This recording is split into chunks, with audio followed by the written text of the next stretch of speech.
दिल्ली जो भारत की राजधानी है, दिल्ली के हर कोने में एक मॉडर्न सोसाइटी है।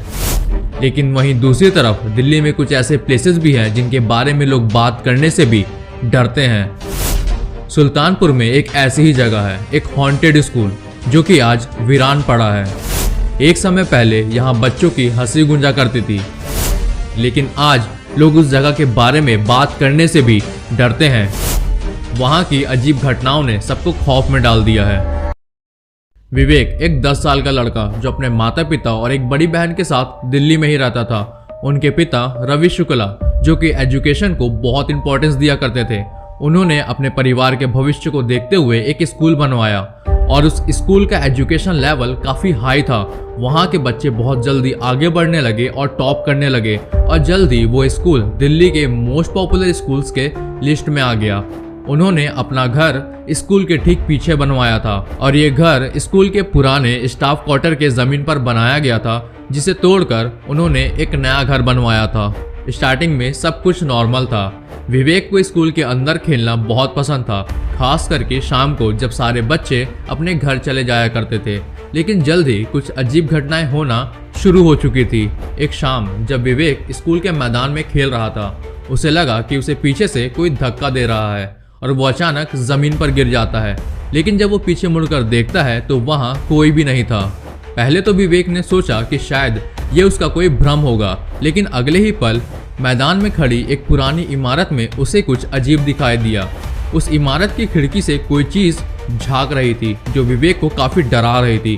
विवेक ने तेजी से अपनी बहन को आवाज़ लगाई और जब तक उसकी बहन विवेक के पास आई तो सब कुछ गायब हो चुका था। मीन्स वहाँ कुछ भी नहीं था। और ठीक उसी रात को विवेक को बहुत बेचैनी महसूस हो रही थी और उस रात सपने में उसे बहुत अजीब अजीब चीज़ें देखने को मिल रही थी।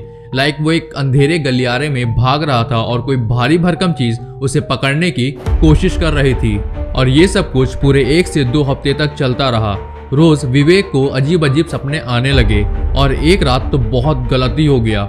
एक रात करीब 3 बजे विवेक को अपने कमरे में घुटन सी महसूस होने लगी और उसे लग रहा था कि कोई उसे चारों तरफ से घूर रहा है। जैसे ही उसने अपनी आंखें खोली तो उसने देखा कि दीवार पर एक अजीब सा प्राणी बैठा हुआ था जो उसे बहुत ही भयानक नज़रों से देख रहा था। और वो जो प्राणी था वो इंसान नहीं था। उसका चेहरा आधा जला हुआ था, जीभ काफ़ी लंबी थी जो कि खून से लथपथ थी और उसकी आंखें देखने में ऐसी लग रही थी कि जैसे किसी ने जलते हुए कोयले उसके आंख में रख दिए हो, मतलब जलता हुआ अंगार। जिसके बाद विवेक का पूरा शरीर सन्न पड़ गया। वो चीखना चाह रहा था लेकिन उसके गले से एक भी आवाज नहीं निकल रही थी। डर के मारे उसने अपने आप को कंबल में ढक लिया और उसके थोड़ी ही देर बाद उसे महसूस हुआ कि कोई चीज उसके ऊपर चढ़ के बैठी हुई है। जिसके बाद विवेक ने डरते हुए धीरे धीरे अपने कंबल को हटाया और जो चीज उसने देखा उसने उसकी आत्मा तक को हिला कर रख दिया। जो प्राणी दीवार पर बैठा हुआ था अब वही चीज उसके ऊपर चढ़ी हुई थी और वो जो भी चीज थी उसके शरीर की सड़ती हुई चमड़ी की बदबू पूरे कमरे में फैलने लगी थी। उसके लंबे लंबे नाखून विवेक के चेहरे की तरफ बढ़ रहे थे और उसने धीरे से कहा, आओ मैं तुम्हें भी जला दूं। अब थोड़ी देर बाद विवेक के गले से आवाज निकलने लगी थी, जिसके बाद वो जोर जोर से चिल्लाने लगा। ये आवाज सुनते ही विवेक के माता पिता दौड़ते हुए विवेक के कमरे में आए और उन्होंने देखा कि विवेक डर के मारे एक कोने में बैठा हुआ था, लेकिन कमरे में और कुछ भी नहीं था। विवेक बुरी तरीके से कांप रहा था। विवेक का पूरा शरीर पसीने से भींगा हुआ था। विवेक के फादर ने उसे अपने गले से लगाया और विवेक को शांत किया, लेकिन विवेक उस रात सो नहीं पाया था। अगले दिन विवेक ने सोचा कि शायद उसने कोई बुरा सपना देखा होगा, लेकिन फिर कुछ अजीब होता है। जब वो स्कूल के बरमाडे में मीन्स गैलरी में खेल रहा था तब उसने बीचों बीच एक लंबी औरत को खड़े हुए देखा।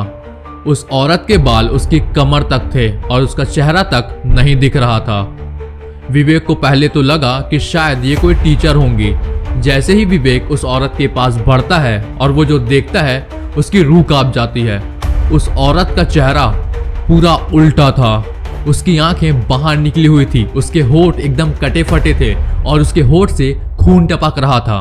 और अचानक उस औरत ने अपने ब्लाउज के अंदर से एक जलती हुई माचिस निकाली और धीरे से बोली, आजा मैं तुझे जला दूं। जिसके बाद विवेक जोर से चीखने लगा। ये चीख सुनते ही उसकी माँ भागते हुए आई और उसने देखा कि विवेक उस गलियारे में बेहोश पड़ा था और वहां कुछ भी नहीं था। अब ये सारी चीजें कोई भ्रम तो नहीं लग रही थी। विवेक की हालत बहुत ज्यादा बिगड़ने लगी थी। विवेक रातों को सो नहीं पाता था और अकेले बैठकर किसी न किसी से बात किया करता था। एक दिन उसकी बहन ने उसे देखा कि वो स्कूल के सबसे अंधेरे कमरे के अंदर बैठकर किसी से बात कर रहा था। जब उसकी बहन ने उसे चिल्लाया तो वो अजीब अजीब हरकतें करने लगा। जिसके बाद विवेक के पिता रवि शुक्ला जी ने एक हाफिज जी मीन्स एक तांत्रिक को बुलाने का फैसला किया। जैसे ही हाफिज जी विवेक के घर पहुंचते हैं और वो विवेक को देखते हैं तो वो कहते हैं कि इस बच्चे के ऊपर एक अधजली औरत का साया है जिसने उसके पूरे शरीर पर कब्जा कर रखा है। हाफिज जी ने विवेक को एक तावीज बांधा और उनके पिता रवि शुक्ला से कहा कि अगर इसके बर्ताव में 1-2 दिन में कुछ बदलाव नहीं आता है तो मुझे इस घर की मिट्टी लाकर देना। लेकिन उसी रात जब सब कोई सो रहे थे विवेक अचानक से चीखना शुरू कर देता है और उसकी चीख सुनकर उसके मॉम डैड भागते हुए विवेक के कमरे में आते हैं और वो देखते हैं कि विवेक बेड के बीचों बीच बैठा हुआ था। लेकिन इस बार विवेक की आंखें पूरी काली हो चुकी थी और वो कोई मंत्र बड़बड़ा रहा था, जैसे कि वो किसी के इशारों पर ये सारी चीजें कर रहा हो। जिसके बाद विवेक के फादर रवि शुक्ला ने अपने घर की मिट्टी ले जाकर हाफिज जी को दे दी जैसा हाफिज जी ने कहा था। जिसके बाद हाफिज जी ने उसमें कुछ ऐसी चीजें मिलाई और विवेक के घर पहुंचे। उन्होंने आयतें पढ़ना शुरू कर दी और तभी अचानक कमरे की सारी लाइटें जलने बुझने लगी और एक भारी भरकम यानी कि 9-10 फीट की शैडो मतलब एक अजीब सी छाया उनके सामने आकर खड़ी हो गई और उस परछाई की लंबी नुकीली उंगलियां और उसकी चमकती आंखों को देखकर सबके रोंगटे खड़े हो गए। जिसके बाद वो छाया धीरे धीरे कमरे के कोने में जाकर गायब हो गई। जिसके बाद हाफिज जी ने बताया कि आपने जिस जमीन पर घर बनवाया है, जिस जमीन पर स्कूल बनाया है, उससे पहले ये जमीन एक शमशान घाट हुआ करती थी और कुछ अधजली आत्माओं का इस जमीन पर आज भी कब्जा है। जिसके बाद विवेक के फादर रवि शुक्ला ने अपने स्कूल और घर दोनों को बेच दिया और वो उस जगह से काफी दूर चले गए और धीरे धीरे विवेक की हालत सही होने लगी थी। लेकिन जब भी विवेक अपने उस प्रॉपर्टी के आसपास से गुजरता है तो उसे वो सारी चीजें सच में बहुत ज्यादा डरा देती हैं। आज की कहानी यहीं खत्म होती है।